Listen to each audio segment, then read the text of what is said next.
नि सा गा पनि पनि धा पा पद पद गा नि ध सा नि सा गा पनि पनि धा पा पद पद गा नि ध सा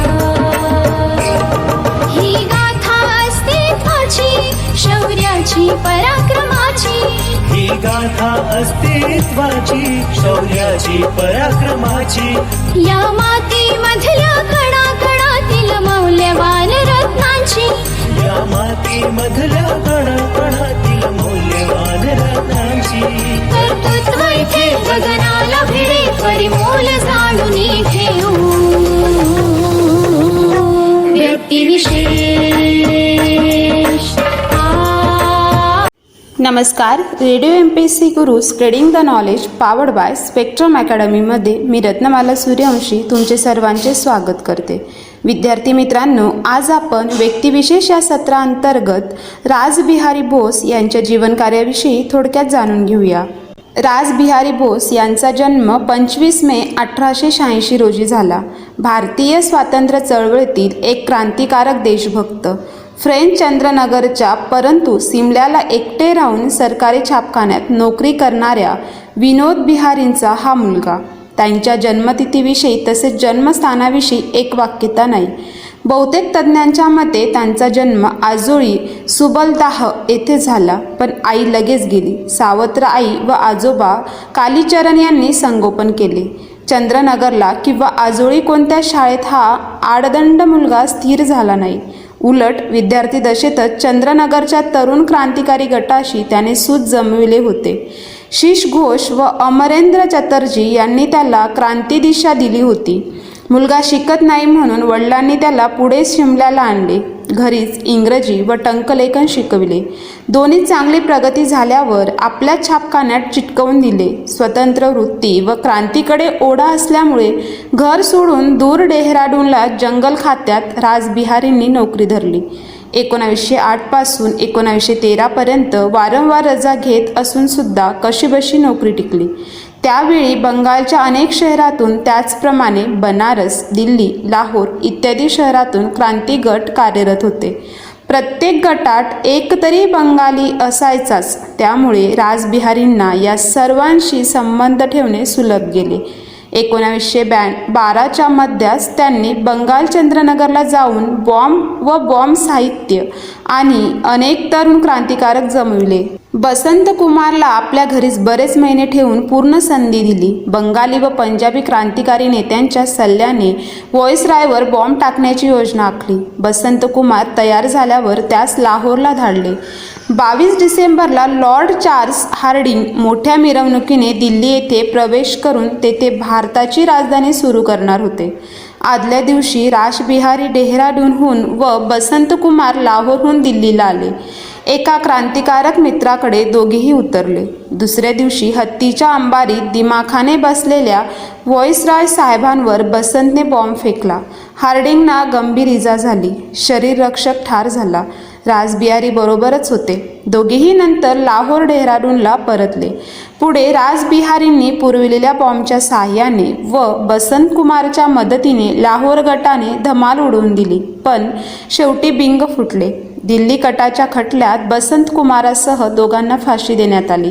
रासबिहारींवर वॉरंट होते, पण ते बनारसला गेले. तेथल्या अनुशीलन गटाचे नेतृत्व त्यांच्याकडे सोपवण्यात आले. गदर चळवळ 1914च्या महायुद्धानंतर सुरू झाली. गदर क्रांतिकारकांच्या हालचाली सॅन फ्रान्सिस्कोपासून पंजाबपर्यंत पसरल्या होत्या. विष्णुपंत पिंगळे बनारस गटाचे सहाय्य घेण्यासाठी रासबिहारींना बनारसलाच भेटले.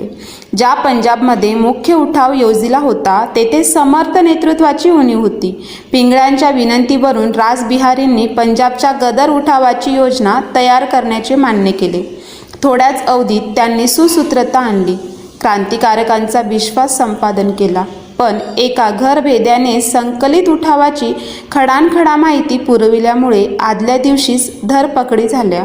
यावेळीही रासबिहारी पोलिसांच्या हाती लागले नाहीत.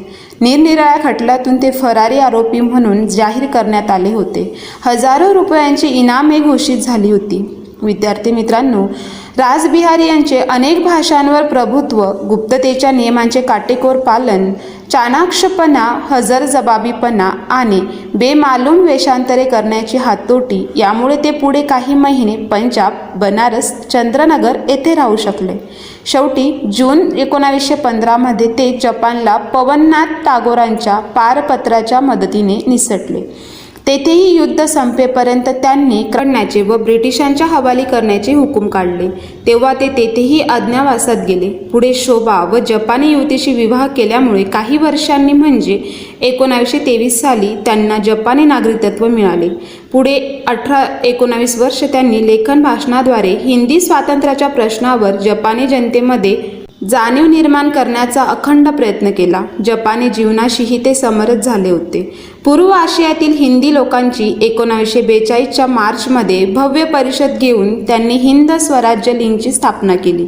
हिंदी युद्धकैदी व इतर नागरिकांमधून आझाद हिंद फौज उभी करण्याचे कामेही त्यांनी हातभार लावला. जुलैमध्ये लीगचे दुसरे अधिवेशन बँकॉकला भरले. त्यात आझाद हिंद सेनेला जपानी सेनेचा समान दर्जा मिळावा अशी मागणी करण्यात आली. तसेच रासबिहारींच्या नेतृत्वाखालच्या अस्थायी सरकारचे व आझाद हिंद फौजेचे नेतृत्व स्वीकारण्याची जपानला यावे असे जाहीर आव्हान नेताजी सुभाषचंद्र बोस यांना करण्यात आले. वर्षभराने नेताजींकडे दोन्ही संघटना सुपूर्द करून मोठ्या आनंदाने रासबिहारींनी प्रमुख सल्लागार म्हणून जबाबदारी स्वीकारली. त्यात त्यांचा तरुण मुलगा महासिदे जपानी फौजेत होता. त्याला ब्रिटिश सेनेशी झालेल्या लढाईत वीरमरण आले. विद्यार्थी मित्रांनो, रासबिहारी बोस हे भारतीय स्वातंत्र्य लढ्यातील एक क्रांतिकारक नेते होते. गदर मुक्ती आणि नंतर भारतीय राष्ट्रीय सेना या संस्थांचे ते मुख्य संयोजक होते. रासबिहारींच्या नेतृत्वाखाली 23 डिसेंबर 1912 रोजी लॉर्ड हॉर्किंग हे किंग जॉर्ज पाचव्यांदा दिल्ली दरबारामधून परत येत असतानाचा त्यांचा खुनाचा प्रयत्न करण्यात आला. अमरेंद्र चॅटर्जींचे शिष्य बसंत कुमार विश्वास यांनी मनिंद्रनाथ नायक यांनी बनवलेला बॉम्ब हार्डिंगच्या हौदात फेकला. पण या हल्ल्यात हार्डिंग बजावले आणि हा कट फसला व त्यानंतर रासबिहारींना अज्ञातवासात जावे लागले. जवळपास 3 वर्ष रासबिहारींनी ब्रिटिश सरकारला यशस्वीपणे हुलकावणी दिली. या दरम्यान ते गदर कटात सामील झाले. तदनंतर ब्रिटिशांनी त्यांचा कसून शोध सुरू केला. पुढील कार्यासाठी त्यांना जपानला पलायन केले.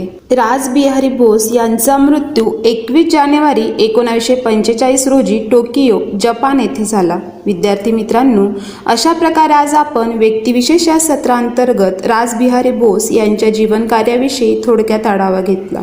तर आता आपण इथेच थांबूया. तोपर्यंत तुम्ही ऐकत रहा radio MPSC Guru, spreading the knowledge, powered by spectrum academy. धन्यवाद. कंपनी सुरू केली होती. ती आज जगातील सर्वात प्रभावशाली आणि महाबलाढ्य सॉफ्टवेअर कंपन्यांमध्ये गणली